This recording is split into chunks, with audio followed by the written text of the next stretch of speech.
Hey guys, my name's Allie and welcome back to my channel Mindful Living. So in today's video, I'm going to be sharing what are my top 5 tips for beginner gardeners. I've been gardening for a few years now using limited space and only containers, and I've learned so much over the years, and I want to share that with you guys today. Gardening and growing your own food is not always easy, and it's definitely a process of trial and error. So let's go ahead and get started with tip number 1. So my first tip for growing in small spaces is, of course, optimizing your space. It is so important if you're like me and you're growing in containers or on a balcony or patio area and you don't have a lot of space, that you're using every square footage to your advantage. So how I do this is by having a few racks. So this rack here is where I plant all of my lettuces and greens. It's in a more shaded area of my balcony. I have another rack here, which allows me to have a lot more plants in the same amount of space. So you definitely want to take into account growing vertically, so using hanging baskets. Here's another example here. I also use a railing planter like this to grow my herbs. So yeah, just keep in mind, there is tons of different ways to optimize your small space and still give you the lush garden that you're dreaming of. Okay, tip number 2 is location. So what I mean by this is planning out the proper location for all of your plants. It is so important as a gardener that you are putting the right plant in the right spot. And I have mentioned this in a previous video in which I showed you guys planning my 2021 container garden. If you haven't seen that yet, go ahead and check that out as well.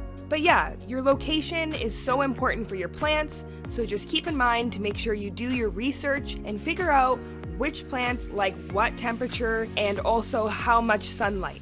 Sunlight becomes a very important factor when growing in a small space. You want to make sure you are putting the right plant in the right spot so it gets optimum amount of sunlight. So I'm just showing you guys here, like I said, how I plan out my garden.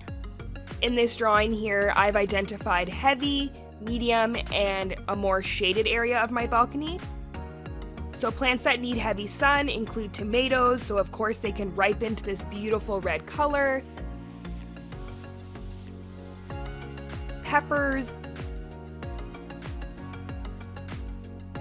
eggplants. You definitely want these plants to be in a very sunny area of your balcony or patio space.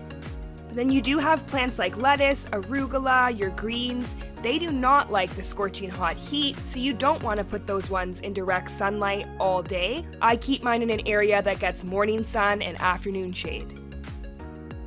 Okay, moving on to tip number 3, which is proper watering. When you're growing in containers, watering is so important. I can't stress that enough because we are working with limited space. So of course, the container is going to dry out faster than if you were planting into the earth. So make sure you have a regular watering schedule.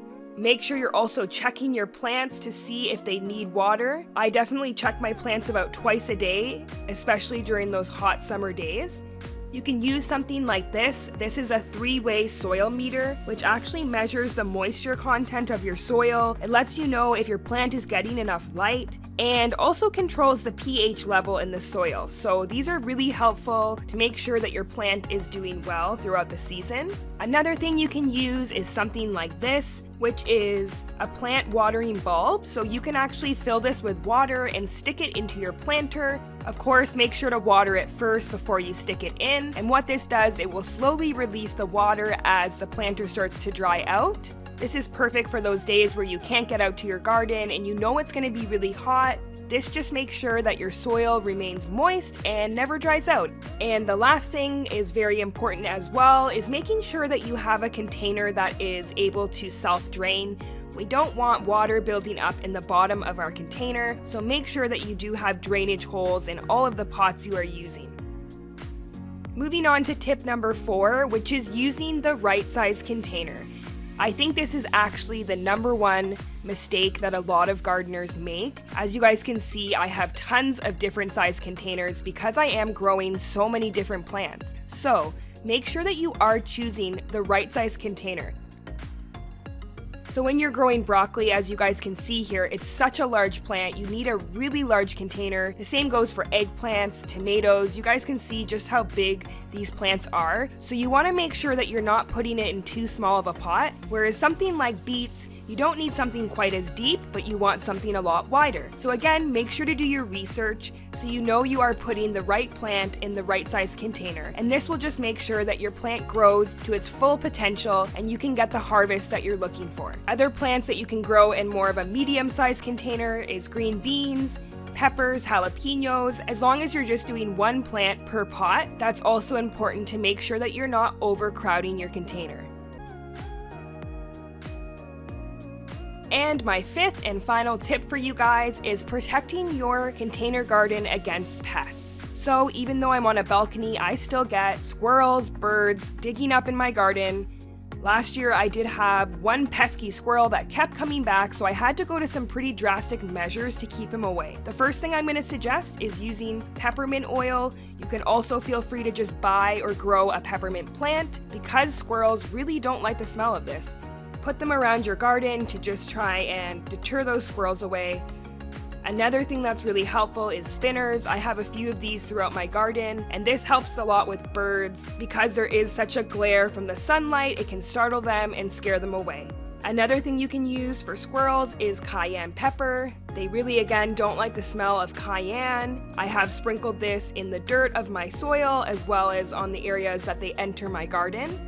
And my last tip here is using sticks. These are actually just sticks I purchased from the dollar store, and I'm using this as a barrier around my container. And this is to actually stop the squirrel from being able to get into the container and digging up those roots, because that does cause a lot of damage. So as you guys can see, it does create a barrier around. Just make sure that you don't have too much space between the sticks so that the squirrel can just push them aside. Make sure that they're stuck in deep enough to your container. Well, I hope if you guys enjoyed these tips today, you will leave me a like, leave me a comment down below, and make sure to hit the subscribe button. It really does help to support me and my channel. Thank you guys so much for watching. See you in my next one.